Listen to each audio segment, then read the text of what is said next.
கழகத்தினுடைய அவைத்தலைவர் திருப்பார்கடல் அவர்களே, மாவட்ட அண்ணா தொழிற்சங்கத்தினுடைய தலைவர், ஓட்டுநர் அணியினுடைய மாவட்ட செயலாளர் முன்னாள் அவர்களே, வர்த்தக அணியினுடைய இணை செயலாளர் ஆனந்தராஜ் அவர்களே, வருகை தந்து சிறப்புரையாற்றிய செய்ய வேண்டும் என்று கோரிக்கை வைத்து ஒரு பொம்மை முதலமைச்சராக இருக்கின்ற ஸ்டாலின் அவர்களுக்கு நிர்வாகம் செய்ய தெரியாததின் காரணமாக இன்றைய தமிழகத்தில் எடுத்துக்கொண்டால் இன்னைக்கு சாராயம் குடித்து 65 பேர் இறந்திருக்கின்றார்கள். ஆனால் இதை தமிழகத்தில் இருக்கின்ற எத்தனையோ கட்சிகள் இருக்கின்றன. எடப்பாடியாரை தவிர வேற எந்த கட்சியும் கேட்டதில்லை. திமுகவில் இருக்கின்ற கூட்டணியில் இருக்கின்ற இந்த கம்யூனிஸ்ட் கட்சிகள் 2 அவர்களுக்கு பெட்டி வாங்குறதுக்கு நேரம் சரியா போகுது. அதனால அவங்க யாக்கியானம் பேசுறாங்க.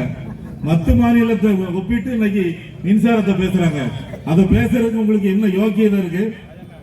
நாங்க தமிழ்நாட்டுக்கு நல்லாட்சி தருவோம் என்று சொல்லி ஆட்சிக்கு வந்தீர்களே தவிர மற்ற மாநிலங்களை ஒப்பிட்டு நீங்கள் மின்சார கட்டணத்தையோ, நீங்கள் பாம் ஆயில், தூரமறுப்பு ஆகியவற்றை விலை ஆகியவை கிடைக்காததை பற்றியோ நீங்கள் சொல்லுவது தமிழக மக்களை ஏமாற்றுவதாகும்.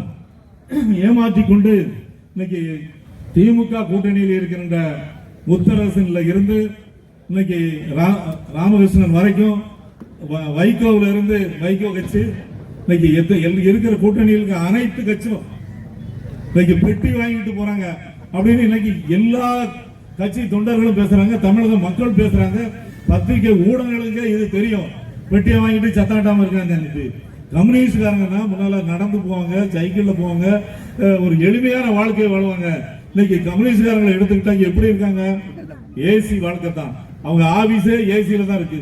தொழிலாளர்களை அட்டையாக உறிஞ்சிக்கிட்டு இன்னைக்கு தமிழக மக்களையும் அட்டையாக உறிஞ்சிக்கிட்டு இன்னைக்கு செயல்படுகிற கம்யூனிஸ்ட் கட்சி இன்னைக்கு தமிழக மக்களின் துரோகமாக செயல்படுவதன் காரணமாக ஒரு தொகுதிக்கு ஒரு கம்யூனிஸ்ட்காரன் கூட கிடையாது. அந்த அளவுக்கு இன்னைக்கு கம்யூனிஸ்ட் கட்சியை அளித்த பெருமை இன்றைக்கு முத்தரசனுக்கும் ராமகிருஷ்ணனுக்கு தான் உண்டு, பாலகிருஷ்ணனுக்கு தான் உண்டு. அந்த அளவுக்கு மோசமா அது கேட்டதாக பாருங்க. வைகோ ஒரு கேவலமான ஒரு அரசியல் கட்சிக்கு சொந்தக்காரன் வைகோ தான். அரசியல் வாரிசே இருக்கக்கூடாதுன்னு சொல்லிவிட்டு என்ன பண்ணாரு? ஸ்டாலினை எதிர்த்து தான் அவர் மேதிமுக ஆரம்பிச்சாரு. இன்னைக்கு வைகோ அவர் மகனுக்கு இன்னைக்கு எம்பி சீட்டு கேட்டு வாங்கி இன்னைக்கு எம்பி ஆக்கி இருக்காரு. என்ன அவஸ்தை இருக்கு? இப்படி எந்த கட்சியார் எடுத்தாலும் சரி திமுக கிட்ட போய் பணத்தை வாங்கணும். எதுவுமே தமிழ்நாட்டு மக்களுக்காக எதையுமே பேசக்கூடாது அப்படிங்கிறது தான். போன கூட்டம் கூட நம்ம இங்க இருந்து போட்டோம். அதாவது 65 பேர் சாராயம் குடிச்சு இறந்தாங்கிறதுக்கு அதுக்கு போலீஸ் அனுமதியே இல்லாமல் இதே இடத்துல நம்ம கூட்டம் நடத்துறோம். அந்த கண்டனத்தை தெரிவிச்சோம். அதே போல இன்னைக்கு மின்சாரத்தை இன்னைக்கு ஆட்சிக்கு வந்த பிறகு இன்னைக்கு 3வது நேரம் இன்னைக்கு கூட்டியிருக்காங்க. 2022 இருக்கா, 2023 இருக்கா, இப்போ இருக்கா. ஆனா அதிமுக ஆட்சியில் அம்மா இருக்கும்போது மின்சார கட்டணத்தை உயர்த்தலாமா என்று ஒரு ஆலோசனை செய்த போதே ஸ்டாலின் என்ன சொன்னாரு தெரியுமா? மின்சாரம் என்ற கேட்டாலே சாக்கடிக்குது, மின்சாரத்தை தொட்டால் என்ன ஆகும் என்கிற மாதிரி வீர வசனம் பேசினவர் தான் ஸ்டாலின். எதிர்கட்சியா இருக்கும்போது ஒரு பேச்சு, ஆளுங்கட்சி முதலமைச்சராக இருக்கும்போது ஒரு பேச்சு. இதுதான் இன்னைக்கு ஸ்டாலினோட அரசியல். அந்த அளவுக்கு இது பண்றாங்க. ஆனால் அம்மா என்ன பண்ணாங்க? 100 யூனிட், ஒரு ஏழை எளிய குடும்பத்தில் உள்ளவங்க 100 யூனிட் மின்சாரம் அனுபவித்தால் அவர்களுக்கு பணம் கட்ட வேண்டிய அவசியம் இல்லை.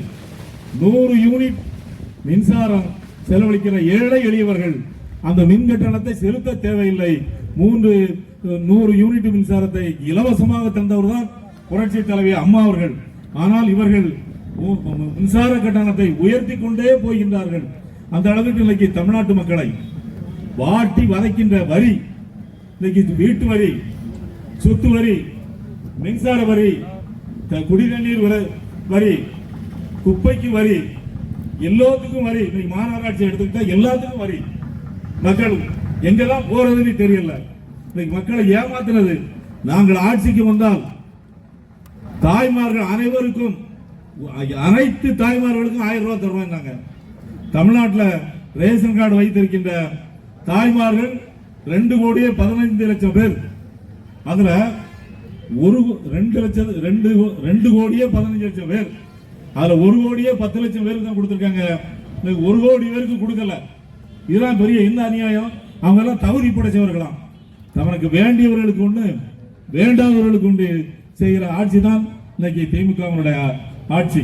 இன்னைக்கு 3வது முறையா 5% மின்சாரத்தை உயர்த்துவதாக மண்ணெண்ணெய் ஊத்துறான். 100 மில்லி லிட்டர் அளவில் குறையா வந்து விடுறான்.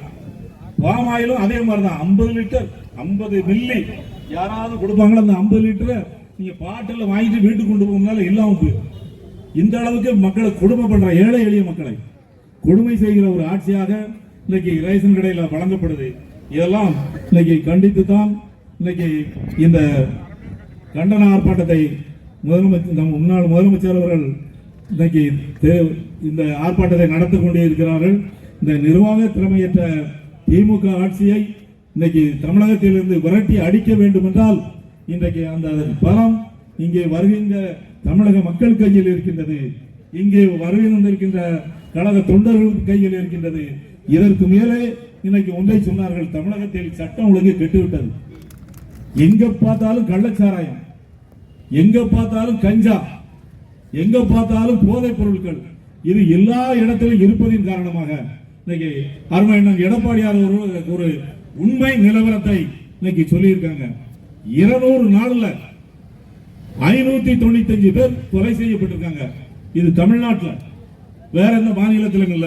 அப்ப சட்டம் ஒழுங்கு எப்படி இருக்கு? 200 நாள்ல இன்னைக்கு சட்டம் ஒழுங்கு கெட்டு 595 பேர் இன்னைக்கு கொலை செய்யப்பட்டிருக்காங்க. இது யார் ஆட்சியில் நடக்கு? திமுக ஆட்சியில் நடக்கு.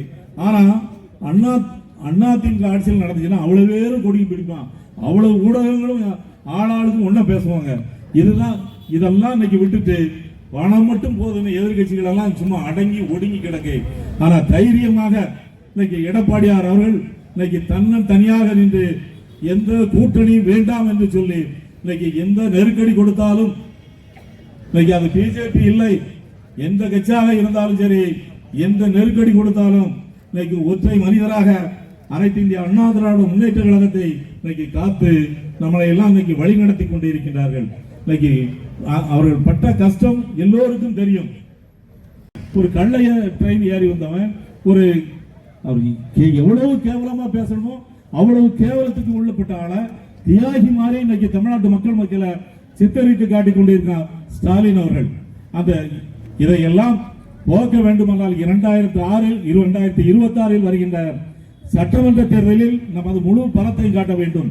அப்பொழுதுதான் எடப்பாடியார் அவர்கள் முதலமைச்சராக வருவார்கள். எடப்பாடியார் அவர்கள் முதலமைச்சராக வருவார்கள். நாம் எல்லாம் எல்லா திட்டங்களையும், இந்த கருணாநிதி பெயர் வைத்திருக்க அனைத்து திட்டங்களையும் ரத்து செய்ய வேண்டும். அம்மா பசுமை திட்டம் என்கிற வீடு கட்டும் திட்டத்தை கொண்டு வந்தார்கள். இன்னைக்கு அதை கலைஞர் வீடு கட்டும் திட்டம் கொண்டு வந்திருக்கிறார்கள். பாருங்க, இவன் புதுசா யோசிக்கிறதுக்கு மண்டையில் மூளையே கிடையாது இந்த அரசுக்கு. நம்ம என்ன திட்டம் கொண்டு வந்தாங்களோ அதுக்கு பேர் மாற்றம் வச்சுதான் இன்னைக்கு திமுக ஆட்சி செய்து கொண்டிருக்கே தவிர வேற அவங்களுக்கு சுய புத்தியே கிடையாது. நம்ம இங்க சொன்னாங்க, என்ன சொன்னாங்க, அதாவது தேர்தல் காலத்தில் சொன்னான், இனிமேல் மின்சார கட்டணம் நீங்கள் மாதம் ஒரு முறை கட்டினால் போதும் என்று வாக்குறுதி தந்தார்கள். இன்னும் அதை நிறைவேற்றவில்லை. இன்னும் 2 மாசத்துக்கு தான் நம்ம மின்சாரம் கட்டி கொண்டிருக்கின்றோம். அவங்க சொன்ன வாக்குறுதியில அதுவும் ஒண்ணு. இப்படி மின்சாரத்தை மக்களுக்கு அந்த அளவுக்கு பணத்தால இன்னைக்கு கனிமொழி 300 ரூபாய் கொடுத்துதான் இந்த தூத்துக்குடி நாடாளுமன்ற தொகுதியில வெற்றி பெற முடிந்ததை தவிர அவர்கள் சுயமாக நின்று வெற்றி பெற முடியவில்லை என்பதை இந்த நேரத்தில் ஆணித்தரமாக சொல்லிக்கொள்ள ஆசைப்படுகிறேன்.